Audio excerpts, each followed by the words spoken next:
Baik, sebelum kita memulai pembelajaran, mungkin doa dulu. Silakan. Dakwah, silakan. Sebelum kita memulai pelajaran, marilah kita berdoa menurut agama dan kepercayaan masing-masing. Berdoa dimulai.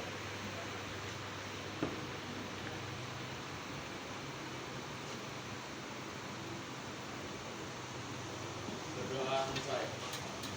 Assalamualaikum warahmatullahi wabarakatuh. Waalaikumsalam warahmatullahi wabarakatuh. Bagaimana kabar hari ini? Baik.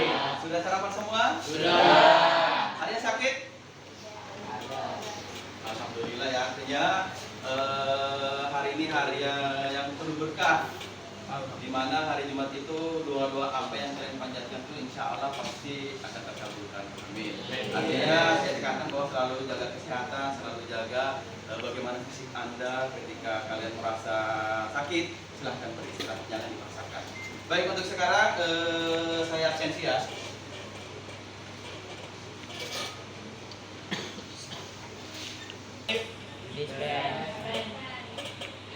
Alma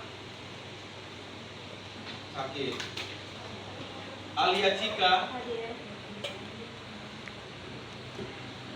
Deswita, Siti Hazaratul Zanna. Semoga yang sakit semoga segera disembuhkan ya, dalam artian semoga pertemuan selanjutnya kita bisa bertemu dengan teman-teman kita, teman-teman kalian yang lagi sakit. Kalian utarakan, silahkan kalian tulis satu kata saja. Bagaimana perasaan kalian hari ini? Wah, ada yang panik, ada yang senang sekali, ada yang salting, ada yang galau, ada yang sayang. Lagi sayang-sayangnya kayaknya. Lagi galau ada. Sayang Ilham wah. Capek. Ya, galau. Kayaknya terlalu cerah ya. Galau Pak, asing soalnya. Panik, salting. Capek, enjoy, senang, bete, senang sekali. Sudah semua dipikirin? Ada yang belum? Oke, kita ke yang jawab panik dulu ini. Kenapa sih kira-kira? Kenapa panik? Siapa? Ayo. Atau yang lagi sayang nih lah, yang lagi sayang. Satu orang saja. Kenapa nih? Senang, oke, senang. Mana? Karena hari Jumat. Karena senang, karena mungkin ada sesuatu yang membuat si Anis merasa senang hari ini. Ada lagi yang lain? Yang lagi salting nih atau yang lagi panik siapa nih? Penny, perasaannya apa hari ini? Salting, kenapa salting? Salting dalam artian dia tidak bisa mengutarakan apa-apa ya. Artinya dia belum bisa mengontrol dirinya karena merasa bahwa ada sesuatu yang membuat dia salting. Oke, tadi kan kalian sudah mengutarakan bagaimana perasaan kalian, bagaimana kondisi hati kalian hari ini. Nah untuk sekarang kayaknya kalian butuh ice breaking deh. Karena kenapa? Mungkin ada yang lagi sedih, yang lagi gembira, yang lagi nggak tahu mau ngapa-ngapain, entah itu capek dan lain sebagainya. Ice breaking hari ini tepuk tangan aja ya. Artinya supaya kalian lebih fokus lagi, supaya kalian lebih konsentrasi lagi. Tepuk pagi, tepuk malam. Oke, yang salah kira-kira apa nih? Malam. Yang salah perasaannya apa nih hari ini? Oh kaget. Oke. Tepuk siang, tepuk pagi, tepuk pagi, tepuk siang, tepuk pagi, tepuk malam. Gimana perasaannya hari ini? Tepuk malam. Ya. Perasaannya apa?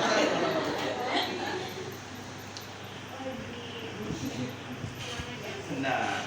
Oke, sekali lagi tepuk pagi, tepuk malam. Wih, ada dua orang. Yang dua orang ini kira-kira apa yang membuat hari ini kalian lebih bersemangat lagi? Ini, silakan. Ya. ekspresinya ya. Ya laki-laki silakan. Hari terakhir sebelum penderitaan. Hari Terakhir sebelum penderitaan. hari terakhir sebelum penderitaan. Oke, artinya tepuk tangan ini supaya kalian lebih konsentrasi lagi ya, sesuai dengan instruksi yang diinformasikan oleh gurunya. Terima kasih. Sudah. Ini untuk menuju ke materi selanjutnya, kira-kira ada nggak yang masih ingat materi kemarin pertemuan sebelumnya? Masih. Apakah itu? Wah, semuanya masih ingat? Ki Hajar Dewantara. Siapa lagi? Surjono Sukanto. Artinya di sini sebagai pertanyaan pematik supaya bisa memahami apa sih tokoh-tokoh yang ada dalam suatu masyarakat sendiri dalam hal yang melandasi perkembangan sosiologi entah itu secara dunia ataupun secara Indonesia.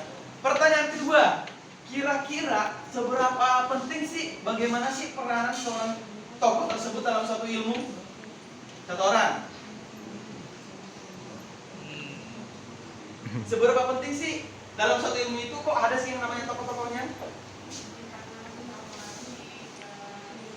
Bisa mempengaruhi kehidupan sehari-hari. Ada lagi yang lain? Artinya, seorang tokoh tersebut ketika membahas sebuah ilmu atau sebuah pengetahuan itu sangat penting. Pasti kemungkinan besar berpengaruh tentang masalah pendidikannya. Bermasalah tentang artinya berhubungan dengan bagaimana pembelajarannya setiap hari. Ketiga, berhubungan tentang masalah ekonominya pastinya. Artinya, tokoh-tokoh tersebut akan melatar belakangi bagaimana pekerjaan mereka. Misalnya nih, Penny misalnya ingin menjadi seorang dokter spesialis apa?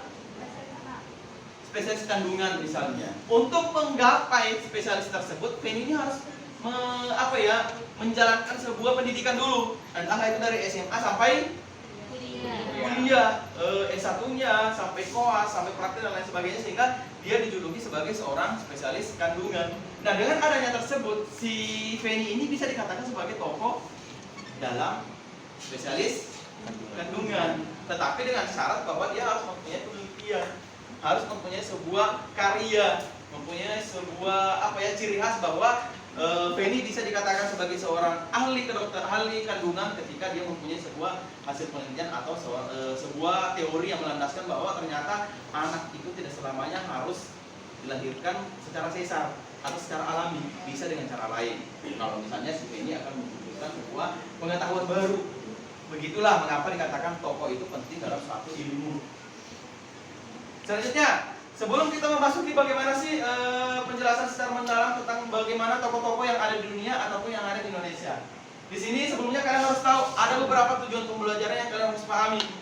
Yang pertama itu peserta didik diharapkan mampu menyimpulkan sejarah sosiologi sebagai sosial. Yang kedua, memerinci beberapa konsep dan teori sosiologi. Kira-kira materi sekarang masuk di tujuan pembelajaran di mana nih? Menurut pemahaman kalian? Di poin pertama boleh, di kedua juga boleh. Karena kenapa? Ketika kita membahas tokoh-tokoh sosiologi itu terkadang masuk di teorinya. Karena ada teori pasti akan ada tokoh-tokohnya. Ada tokohnya pasti dia mempunyai teorinya, mempunyai teori ciri khas masing-masing bagi mereka. Oke, untuk selanjutnya silahkan kalian membuka buku paket kalian dan buku tulis kalian. Silahkan kalian pelajari bagian tokoh-tokoh sosiologi entah itu secara dunia ataupun di Indonesia. Sekali-kali dari duduk sesuai dengan minat belajar kalian yang sudah kalian isi di Google Form yang Bapak kirim tadi. Anggaplah ini kinestetik ya. Kinestetik artinya ada yang memahami tadi? Gerak atau aktivitas fisik. Dalam artian kalian mengerjakan tugas itu sesuai dengan apa yang minat kalian. Kinestetik itu mungkin kalian bisa mengerjakan dalam bentuk mungkin infografis, kalian mengerjakan secara manual. Ada gerakannya, ada aktivitas fisiknya. Sedangkan visual, kalian bisa mengerjakan tugas itu dalam bentuk gambar, entah itu menggunakan aplikasi ataukah secara manual. Misalnya apa sih tokoh-tokoh sosiologi yang ada. Sedangkan audio mendengarkan ataukah menggunakan suara dalam hal mengerjakan pekerjaan. Oke, selanjutnya silahkan kalian duduk sesuai dengan tokoh sosiologi.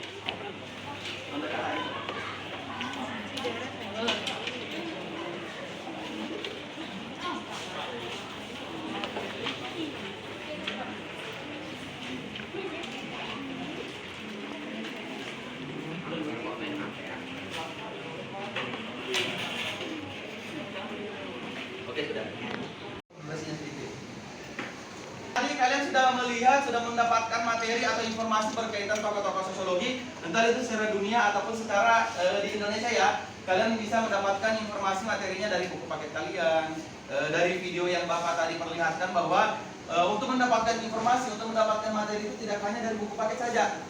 Kalian bisa menggunakan berbagai literatur. Dalam artian, kalian bisa menggunakan dari internet, dari buku paket yang ada di perpus, ataukah dari materi-materi yang berkaitan tentang tokoh-tokoh sosiologi di dunia ya. Nah, untuk selanjutnya silahkan kalian perhatikan materi yang Bapak presentasikan dalam bentuk PPT. Tokoh-tokoh sosiologi yang ada di dunia. Ada di sini di PowerPoint Bapak. Saya akan menjelaskan beberapa poin pentingnya saja ya. Dalam artian, Comte itu mempunyai ciri khas. Dia disebut sebagai bapak sosiologi karena dia menerapkan bahwa bagaimana membuktikan sesuatu hal yang terjadi dalam suatu masyarakat. Artinya tidak dispekulasi, tidak diduga-duga, tidak dibuat-buat. Harus membuktikan dengan melakukan penelitian ataupun observasi. Yang kedua ada si Emil Durkheim pada tahun 1858 sampai 1917. Dia seorang sosiolog berasal dari Prancis. Dalam bukunya The Rules of Sociology Method, dia menekankan bagaimana membuktikan fakta-fakta sosial yang terjadi dalam suatu masyarakat. Dalam artian itu jelas nggak kemiskinan itu betul nggak ada dalam suatu masyarakat? Betul nggak dalam suatu masyarakat ada yang namanya perilaku menyimpang? Ada nggak? Ada. Dalam artian itu pasti akan diterima oleh masyarakat ataupun tidak diterima dalam masyarakat. Sedangkan sosiologi dalam bangsa Indonesia, kita ambil sampel di sini ada Ki Hajar Dewantara, akan disebut dengan Bapak Pendidikan. Artinya yang mencetuskan ilmu pendidikan di Indonesia adalah Ki Hajar Dewantara. Kenapa dia dikatakan sebagai seorang sosiolog juga? Karena dia lebih fokus bagaimana kepemimpinan dan kekeluargaan dalam suatu pendidikan di taman siswa. Dulu dikatakan sebagai taman siswa sekolah itu dicetuskan oleh Bapak KHD. Nah sekarang disebut sekolah, entah itu TK, SD, SMP ataupun SMA ataupun perguruan tinggi. Kalau dulu namanya taman siswa. Yang paling terkenal dari filosofi KHD yaitu dalam bahasa Jawa, ingarsa sungtulada, imadia mangkarsa dan tutuhuri handayani. Artinya di depan memberikan contoh, di tengah memberikan, di terakhir atau di bagian akhir memberikan dorongan. Artinya itu sebuah pendidikan itu seperti itu, harus memberikan contoh, harus mendorong supaya lebih mengetahui lagi supaya apa sih tokoh-tokoh sosiologi itu sendiri. Mungkin kalian di buku paket kalian sudah melihat ya, sudah melihat contohnya apa sih ciri khasnya Comte, apa ciri khasnya dari Karl Marx, Max Weber dan lain sebagainya. Nah sebagai referensi silahkan kalian pahami penjelasan dan tokoh-tokoh sosiologi secara dunia dan teorinya dalam bentuk video.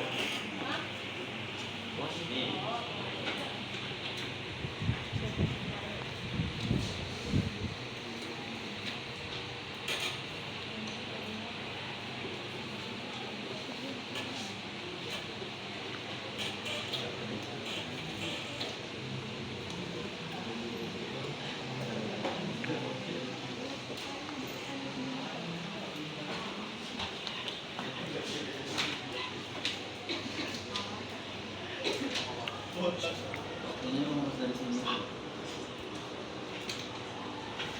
Kalau itu video dari laptop saya aja. Di kalangan sosiolog, 1. Sosiolog dari Jerman yaitu Max Weber dengan teorinya persepsi yang berarti untuk memahami, digunakan untuk menganalisa dan menafsirkan mengapa individu melakukan tindakan sosial.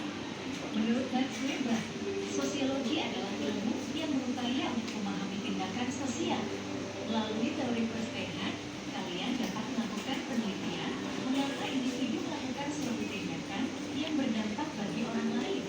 Sebagai contoh, gejala seorang pelajar yang membolos sekolah, kalian dapat melakukan penelitian mengapa teman kalian membolos, apa motivasi dan alasan yang membuat teman kalian melakukan tindakan bolos sekolah. Selanjutnya yaitu sosiolog Amerika Serikat yang terkenal adalah Talcott Parsons. Salah satu teori yang sangat terkenal dari Talcott Parsons adalah fungsionalisme struktural. Berdasarkan teori ini, masyarakat terdiri dari berbagai bagian yang saling berhubungan, memiliki fungsi dalam suatu sistem yang terintegrasi sehingga membentuk keseimbangan. Pandangan Talcott Parsons. Assalamualaikum warahmatullahi wabarakatuh. Waalaikumsalam warahmatullahi wabarakatuh.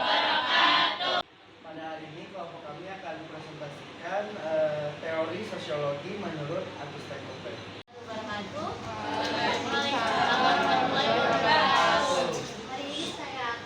Hari ini kami akan mempresentasikan teori sosiologi menurut sosiolog kemudian.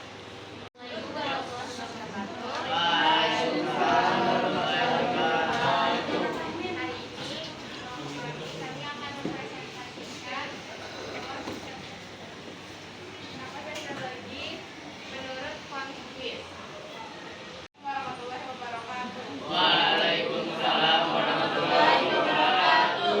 Hari ini kami akan mempresentasikan tentang dari sosiologi dari Hajar Dewantara. Assalamualaikum warahmatullahi wabarakatuh. Waalaikumsalam warahmatullahi wabarakatuh. Jadi kami di sini ingin menjelaskan tentang Austegonte dan Enyo Dosen. Sekian dari presentasi kami. Selanjutnya mohon maaf. Wassalamualaikum warahmatullahi wabarakatuh. Waalaikumsalam warahmatullahi wabarakatuh. Oke, itulah tadi penjelasan dari kelompok masing-masing ya berkaitan tentang masalah tokoh-tokoh sosiologi. Dalam artian di sini kalian bisa mengerjakan tugas tersebut melalui bagaimana minat kalian. Bahkan ada yang menggunakan gambar, ada yang menggunakan sesuai dengan secara manual bahwa tokoh-tokoh tersebut mereka tempel di dalam suatu kardus misalnya, ataukah ada yang menggunakan aplikasi Canva ataupun apapun itu ya. Nah, untuk selanjutnya ada pertanyaan nggak? Sebagai refleksi, bagaimana perasaan kalian dalam pembelajaran hari ini? Penny? Seru. Seru. Yang lain? Senang. Yang lain? Yang laki-lakinya yang di belakang? Santai. Dapat? Enak. Enak. Oke. Kalau gitu saya rasa cukup untuk hari ini. Untuk pertemuan selanjutnya kita akan belajar bagaimana sih peran dan fungsi sosiologi di masyarakat. Saya rasa cukup. Sekian dan terima kasih. Wassalamualaikum warahmatullahi wabarakatuh.